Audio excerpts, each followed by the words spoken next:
This story begins with something that sounds simple, but quickly turns into a much bigger question about power, control, and ownership in the modern world of luxury cars. At the center of it is a well-known high-end car brand and a popular car builder and YouTuber named Mat Armstrong, who is known for rebuilding crashed supercars in public. In this case, the focus is on a crashed Bugatti Chiron that was bought by a private owner named Alex. At first, it looked like a normal rebuild project. A damaged, expensive car, a skilled mechanic, and a detailed rebuild process for viewers to enjoy online. But as the project moved forward, things reportedly became more complicated. According to the story being discussed in the automotive community, the manufacturer of the car was not happy with how the rebuild was being done outside of their official system. This is where tension started building. The idea was not just about fixing a damaged car anymore. It became about who has the right to repair such a machine, who controls access parts, and whether the person who buys a $3 million car truly owns it in every sense of the word. Mat Armstrong, with his large online audience, began documenting the rebuild process step by step. This meant every challenge, delay, or limitation was being shared publicly. As the story spread, it started to feel less like a normal repair job and more like a conflict between an independent creator and a powerful luxury brand trying to maintain control over its image, its technology, and its exclusive reputation. Fans started to watch closely, not just because of the car itself, but because of what it represented. The question that kept coming up was simple but powerful. If you buy something expensive like this, do you truly have full freedom over it, or does a manufacturer still control how it is repaired, used, and maintained even after sale? This opening conflict set the stage for everything that followed. The deeper issue in this story is ownership, and that is where things become more complicated and emotionally charged. On paper, when someone buys a car, especially a very expensive one like a Bugatti, it means the car belongs completely to them. They pay the money, they get the title, and they can use it as they wish. But in the world of ultra-luxury and highly engineered vehicles, ownership is not always that simple in practice. These cars are built with extremely advanced systems, specialized parts, and tightly controlled software. That means the manufacturer often still has control over repair systems, diagnostics, and access to official replacement parts. In this case, the narrative suggests that when the damaged Bugatti was being rebuilt outside the official service network, there were obstacles in getting parts and technical support. From the perspective of the brand, this would be explained as protection of engineering standards, safety, and intellectual property. High-performance cars are extremely complex, and manufacturers often argue that only trained and authorized technicians should handle repairs to ensure safety and performance. However, from the perspective of independent builders and many viewers online, this feels more like control over something that has already been sold. If a customer has paid millions for a vehicle, they expect the freedom to repair it wherever they choose, especially if they are willing to take responsibility for the outcome. This disagreement creates a gray area between legal ownership and practical control. The story becomes even more intense when it is framed as a battle between a global luxury brand and a single independent builder with a camera. Suddenly, it is not just about a car repair anymore. It becomes a symbolic debate about consumer rights, freedom of repair, and how much control companies should still have after selling a product. This is why the discussion gains so much attention online, because it touches a question that applies far beyond just one vehicle. Another major part of this story is the issue of parts access and repair restrictions. Modern luxury vehicles are not just mechanical machines anymore. They are highly computerized systems made of thousands of components that work together with advanced software. In many cases, parts are not freely available in the open market. Instead, they are distributed through official networks controlled by the manufacturer. This means that even if a skilled mechanic like Mat Armstrong is capable of rebuilding a damaged vehicle, he may still face limits when trying to source original components. According to the narrative circulating around the situation, attempts were made to obtain parts through official channels, but they were reportedly blocked or denied. This creates a major challenge for any independent rebuild project. Without access to the correct components, even the most skilled technician can be slowed down or stopped completely. From a business perspective, manufacturers often argue that this system ensures quality control and protects customers from unsafe repairs. They want to ensure that every car leaving their system meets their standards. However, Critics argue that this creates a closed system where only authorized service centers can operate, which limits competition and increases repair costs. It also gives manufacturers long-term control over vehicles even after they are sold. In this case, the situation becomes even more visible because it is happening in public, with millions of viewers watching the process unfold online. Every delay or restriction becomes part of the story, and every obstacle is interpreted in different ways by different audiences. Some see it as a company protecting its engineering standards, while others see it as unnecessary control over a product that should belong fully to its owner. This tension between control and freedom is at the heart of the controversy. One of the biggest reasons the story gains so much attention is because of transparency and the role of online platforms like YouTube. In the past, situations like this would have remained private between manufacturers, dealers, and customers. But now, creators like Mat Armstrong can document everything in real time and share it with a global audience. This changes the balance of power significantly. Instead of one company controlling the narrative, millions of viewers can watch events unfold and form their own opinions. Every step of the rebuild, every challenge, and every restriction becomes visible to the public. This level of transparency creates pressure on companies because their actions are no longer hidden. If a part is denied or a repair is blocked, it can be recorded and discussed openly online. This can lead to public debate about whether the actions are fair or not. It also gives independent creators a powerful voice that can influence how people view luxury brands.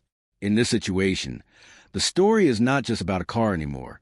It becomes about information control, public perception, and how modern media can challenge traditional corporate systems. Luxury brands have always relied on exclusivity, mystery, and controlled access to maintain their image. But when everything becomes visible through social media, that mystery can weaken. This is why the story feels bigger than just one rebuild. It represents a shift in how information flows between companies and consumers. Now, the audience is not passive. They are actively involved, commenting, sharing opinions, and influencing the direction of the narrative. This creates a new kind of pressure that companies have never had to deal with at this scale before. When we zoom out from the specific case, we see that this issue is not limited to one brand or one car.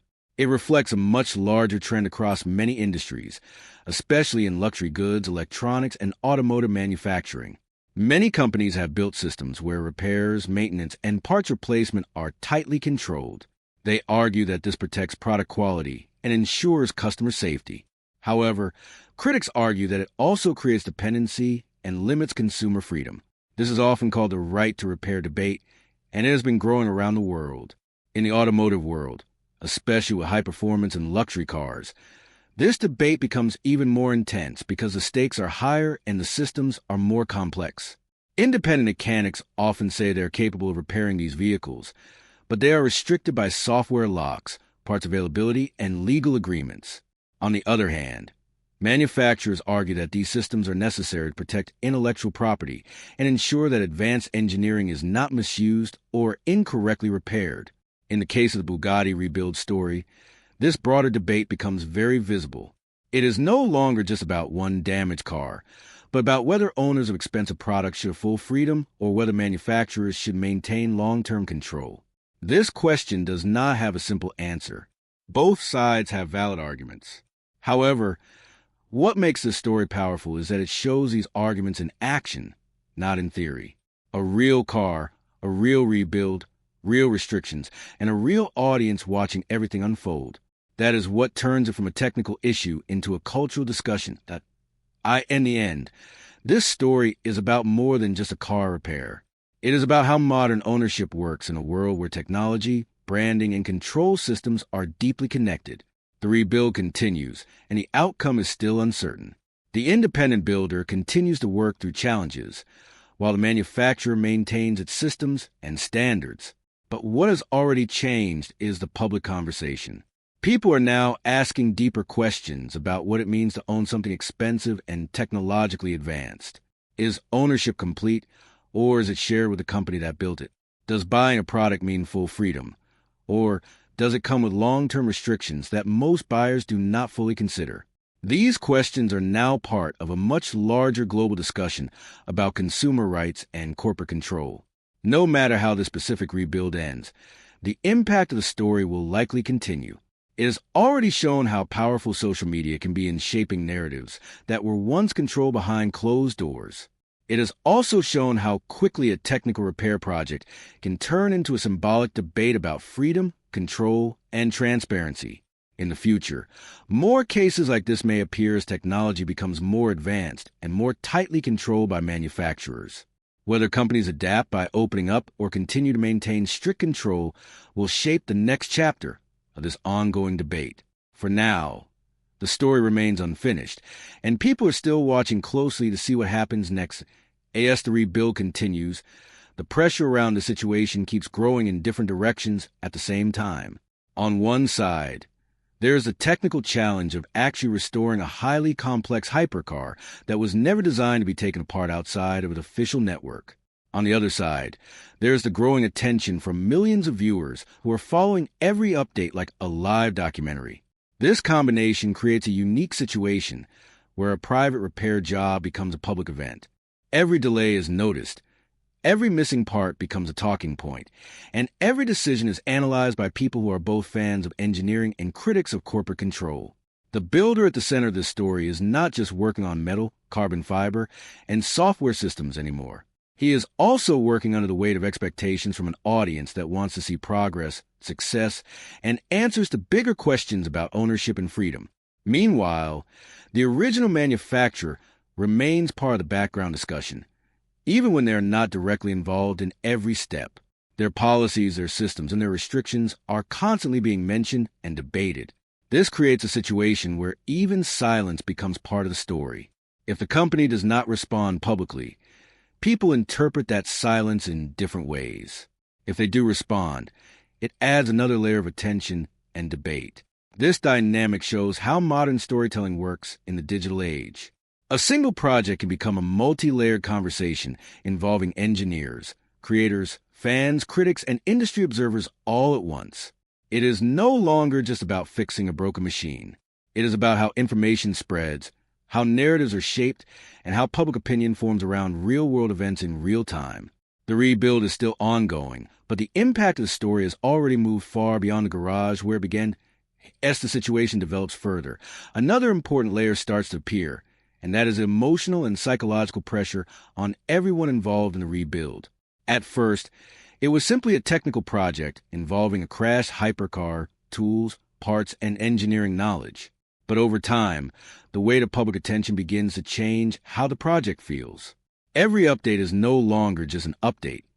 It becomes evidence in a larger debate that people are constantly discussing online. This changes the mindset of both the builder and the car owner. Instead of working quietly and focusing only on mechanical problems, they now also have to think about how each step will be perceived by millions of viewers. Even small delays can lead to speculation, and even simple technical challenges can be interpreted as major obstacles caused by external forces. This kind of environment adds pressure that does not exist in normal repair work. In traditional workshops, a mechanic can take time, test solutions, and work through problems without outside judgment. But in this case, every step is documented and shared instantly. That creates a situation where the process itself becomes part of the entertainment, not just the result. It also creates expectations from the audience, who begin to hope for dramatic progress, quick solutions, and clear victories over obstacles. This expectation can sometimes clash with the reality of engineering work, which is often slow, repetitive, and uncertain. At the same time, the broader debate about control, ownership, and manufacturer restrictions continues to grow in the background. People are not just watching a rebuild anymore. They are watching a test case for how modern technology and corporate systems interact with individual freedom. This combination of emotional pressure, public attention, and technical difficulty makes the project feel much larger than its physical size. It becomes a symbol of how modern storytelling, technology, and controversy can merge into a single ongoing narrative that keeps evolving with every new update as the rebuild gains even more attention. The reaction from the online community starts to split into different groups, each with its own perspective on what is really happening. One group strongly supports the independent builder and sees the situation as a clear example of creativity, skill, and transparency challenging a closed corporate system. They believe that once a customer buys a car, especially at such an extreme price level. They should have full freedom to repair it wherever they choose. For them, this story represents a fight for consumer rights and freedom of choice. Another group, however, takes a more cautious view. They argue that companies that build extremely advanced machines have a responsibility to ensure those machines are repaired correctly, safely, and using proper procedures. From their point of view, restrictions on parts and repairs are not about control, but about protecting engineering standards and preventing mistakes that could lead to safety issues or damage to the vehicle. There is also a third group that is more neutral and simply interested in the engineering challenge itself. These viewers are less focused on the conflict and more focused on the technical process of rebuilding one of the most complex cars in the world. As these different opinions spread across social media, forums, and comment sections, the story becomes even more layered.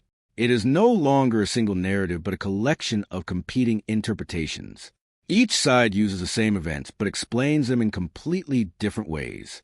This is one of the reasons the story continues to grow in popularity, because it is not a closed case with a clear answer. Instead, it is an ongoing debate where every new development can be seen from multiple angles. The more it unfolds, the more people feel the need to take a side, and that keeps engagement high.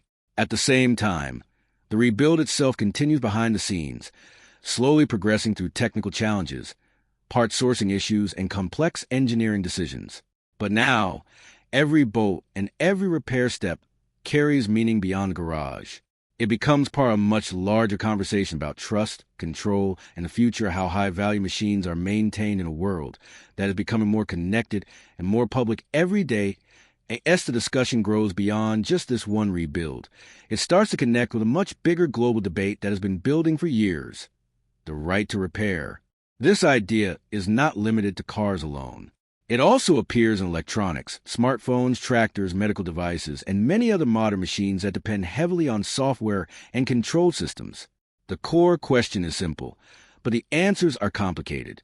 When someone buys a product, how much control should they have over it after purchase?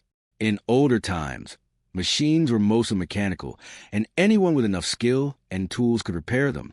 But in today's world, technology has changed everything. Modern machines are often locked with software systems, encrypted parts, and manufacturer-controlled diagnostics. This means that even if a technician understands the physical structure, they may still be blocked by digital systems or lack access to official components. In the automotive industry, this has become especially visible in high-end and luxury vehicles. Companies argue that this level of control is necessary to maintain safety, protect intellectual property, and ensure that complex systems are not damaged by incorrect repairs. They also argue that unauthorized repairs can lead to serious risks, especially in vehicles with extreme performance capabilities. On the other hand, critics argue that once a product is sold, it should belong fully to the customer, including the freedom to repair, modify, or choose who works on it. They believe that restricting access creates unfair dependence on manufacturers and removes competition from the repair market. In the case of this Bugatti rebuild story, these two viewpoints collide in a very public and visible way. The independent builder represents openness, transparency, and skill outside the official system, while the manufacturer represents structure, control, and protection of engineering standards. As this debate continues, it becomes clear that the issue is not just about one car or one project. It is about how ownership is defined in the modern age. The rebuild becomes a symbol of a larger question that affects millions of consumers around the world. Do we truly own the things we buy, or are we only allowed to use them within limits set by the companies that created them? As this story moves towards its final stage, one thing becomes very clear. It was never just about a crashed Bugatti or a single rebuild project. It became a symbol of a much larger shift happening in the modern world, where technology, ownership, and control are all tightly connected. The rebuild continues, but the impact of the story has already gone far beyond the garage and the tools being used to fix the car. It has reached audiences who may never own a supercar, but still understand the deeper question being asked. That question is simple but powerful. What does it really mean to own something in an age where everything is controlled by software, systems, and corporate networks? The independent builder at the center of the story represents a new kind of influence, where skill, documentation, and public transparency can challenge traditional systems that were once completely closed off from outside view. At the same time, the manufacturer represents a long-established model of precision engineering, strict control, and carefully managed brand identity. Both sides have their reasons, and both sides operate within their own logic. But what makes the situation important is that it exposes a tension between those two worlds in real time, in front of a global audience. As more updates emerge, people continue to follow not just the progress of the car, but also the outcome of the broader debate it represents. Whether the rebuild is completed smoothly or continues to face obstacles, the story has already changed how many people think about luxury products, repair rights, and corporate control. In the future, similar situations may appear more often as technology becomes more advanced and more tightly integrated into everyday machines. Companies may need to adapt, consumers may demand more freedom, and creators may continue to play a key role in revealing what happens behind closed systems. In the end, this is not just a story about Bugatti or a mechanic. It is a reflection of a changing world where ownership is no longer as simple as it once was, and where every repair, every restriction, and every decision can become part of a much larger public conversation. In the end, this story is not really about who wins or loses between a brand and a builder. It is about a much bigger shift happening right now in the world of technology and ownership. Cars like this are no longer just machines. They are software-controlled systems, locked ecosystems, and carefully managed products that exist inside rules most owners never fully see when they buy them. And that is why the situation matters so much. Because for the first time, millions of people are watching what happens when those hidden rules meet real-world transparency. A damaged hypercar, a skilled independent builder, and a global audience have turned what should have been a private repair into a public debate about control, access, and freedom. Whether the rebuild is fully completed or not almost becomes secondary. The real impact is already out there. People are asking questions they didn't ask before. About parts, about restrictions, about software locks, about what ownership actually means in a world where everything is connected and controlled. And maybe that is the real turning point in this entire story, not the repair itself, but the fact that the conversation can no longer be contained. Because once people start seeing how the system works, they don't see it the same way again.